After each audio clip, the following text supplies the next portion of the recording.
Samy Calanon, aujourd'hui vous présentez les premières journées de l'économie créative et culturelle. Pouvez-vous nous expliquer? C'est une rencontre effectivement en de nombreux milieux différents. C'est bien sûr les milieux culturels eux-mêmes, mais eux-mêmes très diversifiés. Il y a les artistes eux-mêmes, il y a les responsables d'institutions culturelles, aussi bien dans les arts classiques, les arts vivants, les arts du patrimoine. Et puis les milieux économiques, les hautes écoles, des médias, des spécialistes. Il y a des gens qui viennent aussi de la Confédération, bien sûr du canton qui est aussi partenaire. C'est l'idée de discuter ensemble du poids économique de la culture. On dit d'ailleurs que c'est un des secteurs économiques qui a le plus fort taux de croissance en Europe et dans le monde, tant mieux. Mais aussi évidemment tous les autres apports de la culture sur le plan de la société, du vivre ensemble, du lien, de la qualité de vie et aussi du rayonnement de Genève. Donc il y a aussi les milieux de la promotion du tourisme. Donc c'est mettre tout ce monde-là ensemble pour, j'appelle ça toujours l'intelligence collective, voir comment valoriser ce secteur et renforcer ses partenariats. Concrètement, comment se passent ces discussions, ces ateliers? Alors nous sommes à ce moment-là en train de terminer les ateliers. Les échos que j'ai eus, c'est très riche et très diversifié. C'est autant par exemple de savoir comment on mesure la richesse culturelle d'une ville, comment on peut augmenter la participation culturelle, c'est-à-dire la démocratisation de la culture, le droit à la culture. Il y a aussi un atelier sur les indicateurs économiques. C'est pas évident à mesurer. Donc, il paraît que c'est très riche et très vif, et tant mieux. On en a déjà travaillé en amont.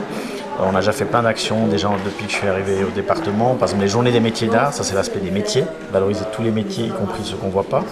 Ou par exemple la collaboration avec Genève Tourisme sur Genève, ville d'art et de culture. Donc on est en train de créer le fil rouge de toute cette démarche. Absolument amener les gens dans les musées, dans les théâtres, etc., pour fabriquer du lien social, en fait, pour créer une discussion autour de valeurs communes. Il y aura une suite à cette démarche?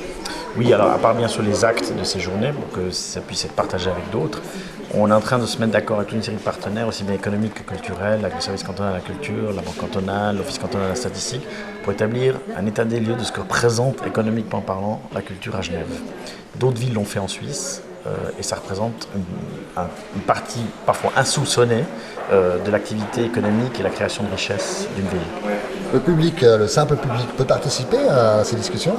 Tout à fait. Alors aujourd'hui on avait ouvert, effectivement il y a d'ailleurs beaucoup de monde qui est présent et c'est pas du tout la fin de l'histoire parce qu'on va forcément réorganiser des rencontres du même type.